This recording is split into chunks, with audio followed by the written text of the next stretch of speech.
Assalamualaikum warahmatullahi wabarakatuh. Perkenalkan, nama saya Putri Ayu Andini, NIM J520200082.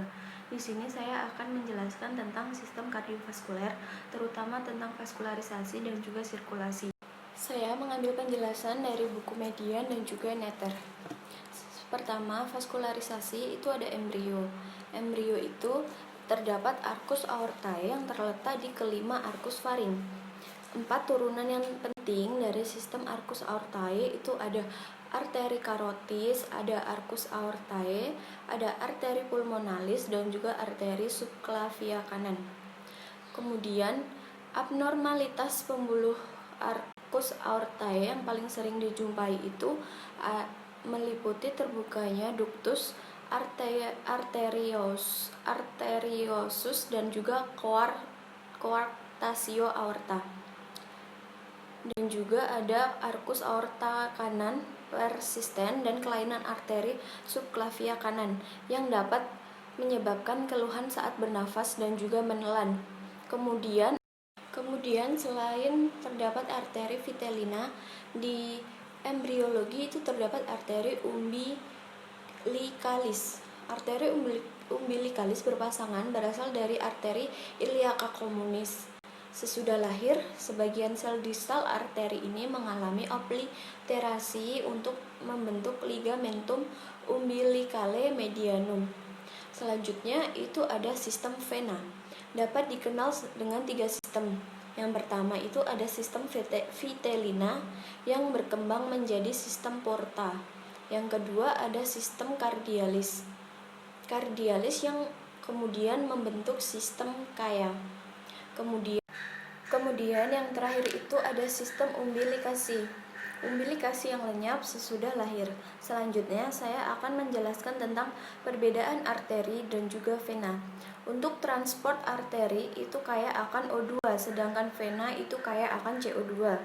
Kemudian penampakan atau kadaver untuk arteri itu tidak kolaps, kalau vena itu kolaps. Kemudian dinding arteri itu tebal dan juga dinding vena itu tipis.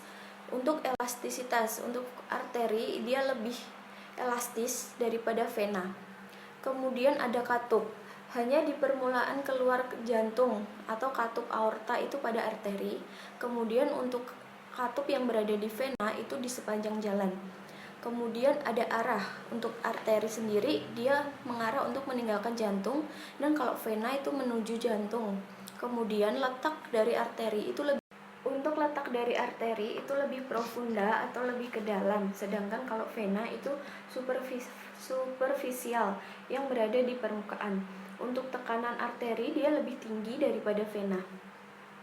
Kemudian di aorta itu terdapat beberapa bagian seperti pars ascendens aorta, kemudian ada arcus aorta, kemudian ada truncus brachiocephalica yang terdiri dari arteri subclavia dextra, arteri vertebralis dextra, ada arteri axillaris, ada arteri brachialis, ada arteri radialis, dan juga ada arteri ulnaris.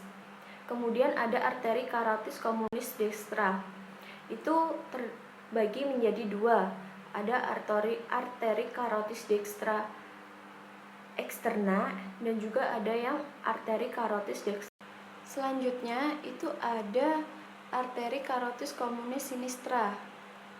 Kemudian ada pars descendens aorta, kemudian ada pars thoracic aorta, pars abdominal aorta. Kemudian yang terakhir itu ada arteri iliaca communis yang dibagi menjadi 2, yaitu arteri iliaca eksterna dan juga arteri iliaca interna. Yang eksterna itu ada femoralis dan juga popliteal. Kemudian kalau yang interna itu ada gluteal superior et inferior dan juga ada arteri umbilicus dan arteri vaginal.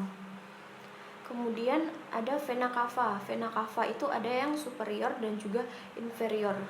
Kemudian ada vena iliaca communis yang terbagi menjadi 2, vena iliaca inferior dan juga vena iliaca externa. Kemudian saya akan menjelaskan tentang sirkulasi prenatal atau sistem peredaran darah pada janin. Sirkulasi prenatal ditandai oleh aliran darah paru yang sedikit, kemudian pertukaran gas di plasenta, dan juga pengiriman nutrisi ke jantung ke janin melalui plasenta. Kemudian ada pirau ke kiri di jantung.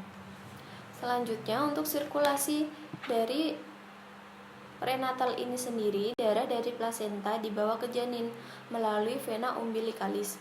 Kemudian setengahnya memasuki ductus venosus janin dan dibawa ke vena cava inferior. Kemudian yang setengahnya masuk ke hati, tepatnya dari batas hati inferior. Kemudian cabang vena umbilicalis yang mensuplai lobus kanan hati pertama kali bergabung dengan vena portal darah, kemudian bergerak ke kanan jantung. Kemudian beberapa darah bergerak dari aorta melalui arteri iliaca internal yang dipompa ke arteri umbilicalis dan masuk kembali ke plasenta, di mana karbon dioksida dan produk limbah lainnya dari janin diambil dan masuk ke sirkulasi wanita. Baik, cukup sekian penjelasan dari saya. Mohon maaf apabila ada penjelasan yang salah dan kurang. Saya ucapkan terima kasih. Wassalamualaikum